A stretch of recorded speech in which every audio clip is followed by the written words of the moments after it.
তুমি কাঠের ফুল কোথায় পেয়েছো? ম্যাডাম, একটা আঙ্কেল যাচ্ছিল, সে আমাকে কাঠের ফুলটা দিল। সে বলল কাঠের ফুলে নাকি ঘ্রাণ হয়। আচ্ছা ম্যাডাম, কাঠের ফুলে কি ঘ্রাণ হয়?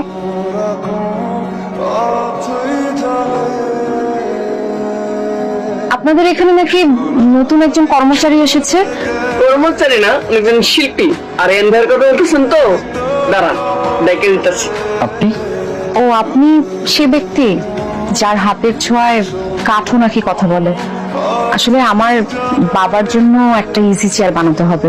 ঠিক আছে, আজকের মধ্যে কাজ শুরু করে দেবো। আপনি কি সবসময় মাথায় ফুল পরেন? কেন, ফুল আপনার পছন্দ না? একদম না, তবে আপনি পরলে সুন্দর লাগে। আপনার নামটা? রূপ। আর এই চেয়ার বসে এমন ভাবে লাগছেন মানে খাওয়া দাওয়া সব বাদ দিয়ে দিবেন। আঙ্কেল কত অর্ডার তো আছে, ওইগুলো বাদ দিয়ে আপনি চেয়ারের কাজ শুরু করছেন। এটা জানতেন অর্ডার না, এটা একটা স্পেশাল অর্ডার। কিসলো?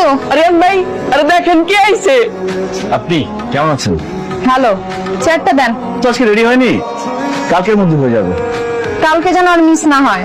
আব্বাকে আজকে সারপ্রাইজটা দিতে পারতাম। একদিন হেরফের হওয়াতে যদি কোনো সাথে চান, আমি মাথা পেতে নিব। সাজাই উচিত, কি বলিস? হ্যাঁ, তুই ঠিকই বলতেছিস। আচ্ছা, সারা রাত চিন্তা করে তারপর আপনারা জানাবো কি। তুই কি তাকে সত্যি নাকি প্রেমে পড়ছিস বলতো? কতদিন ধরে আমার পেছন পেছন ঘুরছে। আমি ভেবেছি কি আমি কিচ্ছু বুঝি না। তুই পেছনে দেখে প্রেমের চাহনি ছাড়া আর কিচ্ছু না। যা করবি ভেবে চিন্তা করিস। ইজি চেয়ারটা বাবা খুব পছন্দ করেছে। চেয়ারের টাকাটা। টাকা লাগবে না। কেন? এটা আমার তরফ থেকে আপনার বাবার জন্য উপহার।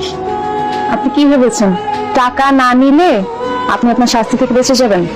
কেন, আপনার বিরুদ্ধে কিন্তু অনেকগুলো অভিযোগ জমা আছে। কি বলে ফেলুন? প্রতিদিন যেখানে আপনার মোটরসাইকেলটা নষ্ট হয়ে যায় সেখানে কালকে বিকেলে চলে আসবে। আপনাকে বেশিক্ষণ অপেক্ষা করালাম? না, ঠিক আছে। আমার শাস্তি যদি বলতেন।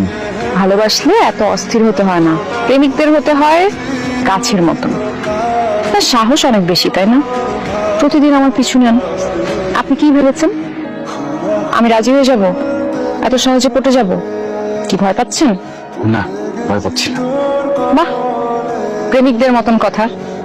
তাহলে আপনার শাস্তি হচ্ছে আগামী 1 সপ্তাহ আপনি আমার পিছু নিতে পারবেন না। আমাকে ভালো না বেশে আপনার থাকতে হবে।